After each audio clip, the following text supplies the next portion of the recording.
শিলচরের মুখ্যমন্ত্রী হেমন্ত বিশ্ব শর্মার মেগা রোড শো, জনসমুদ্রে ভাসল শহর।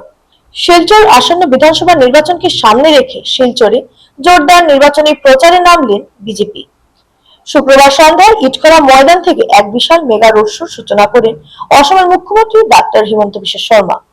রোড শোটি ইটখলা ময়দান থেকে শুরু হয় শহরের বিভিন্ন গুরুত্বপূর্ণ সড়ক পরিক্রমা করে পুরো পথ জুড়ে দেখা যায় বিপুল জনসমাগম। দলীয় পতাকা, ব্যানার, পোস্টার এবং স্লোগানে মুখর হয়ে ওঠে গোটা এলাকা।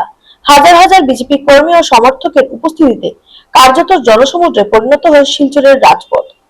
মুখ্যমন্ত্রীকে এক নজর দেখতে রাস্তায় দুই ধারে ভিড় জমায় সাধারণ মানুষ। বহু জায়গায় ফুলের মালা, গামছা এবং ঐতিহ্যবাহীভাবে অভ্যর্থনা জানানো হয় তাকে। রোড শো চলাকালীন মুখ্যমন্ত্রী খোলা গাড়িতে দাঁড়িয়ে সমর্থকদের উদ্দেশ্যে হাত নাড়িয়ে শুভেচ্ছা জানান এবং তাদের উৎসাহে সাড়া দেন। এই বিশাল রোড শোর মাধ্যমে বিজেপি তাদের সাংগঠনিক শক্তি ও জনসমর্থনে জোরালো বার্তা দেওয়ার চেষ্টা করেছে বলে মনে করেছে রাজনৈতিক মহল। সমর্থকদের উদ্দেশ্যে বক্তব্য রাখতে গিয়ে মুখ্যমন্ত্রী বলে, বিজেপিকে ভোট দিলে আমরা আরো শক্তিশালীভাবে মানুষের সেবা করতে পারবো।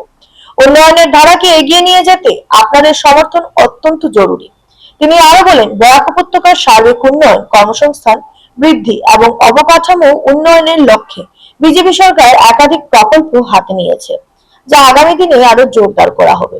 রোড শোকে কেন্দ্র করে শহরের নিরাপত্তার কড়া ব্যবস্থা গ্রহণ করে প্রশাসন। পুলিশ ও আধসামরিক বাহিনীর নজরদারিতে শান্তিপূর্ণভাবে সমাপ্ত হয় এই কর্মসূচি। এই রোড শোতে উপস্থিত ছিলেন মন্ত্রী কৌশিক রায়, রাজ্যসভার সাংসদ কনাথ পুরকাইস্ত, শিলচরের সাংসদ পরিমল শুক্লবৈদ্য, কাছাড় জেলা বিজেপির সভাপতি রূপম সাহা, প্রার্থী ডাক্তার রাজদীপ রায় সহ রাজদীপ গোয়ালা, দীপায়ন চক্রবর্তী প্রমুখ। তাদের উপস্থিতি কর্মীদের মধ্যে আরো উদ্দীপনা বাড়িয়ে তোলে। आप लोगों को 50,000 वोट पे जिताना पड़ेगा। जिताएगा कि नहीं जिताएगा? पक्का जिताएगा।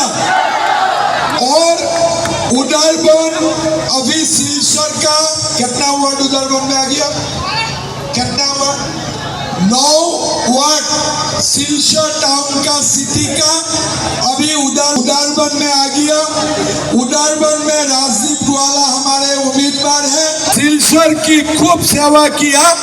नया सरकार बनेगा, दीपायन को भी अच्छा सम्मान मिलेगा, मैं अभी वादा करता हूँ। ठीक है, तो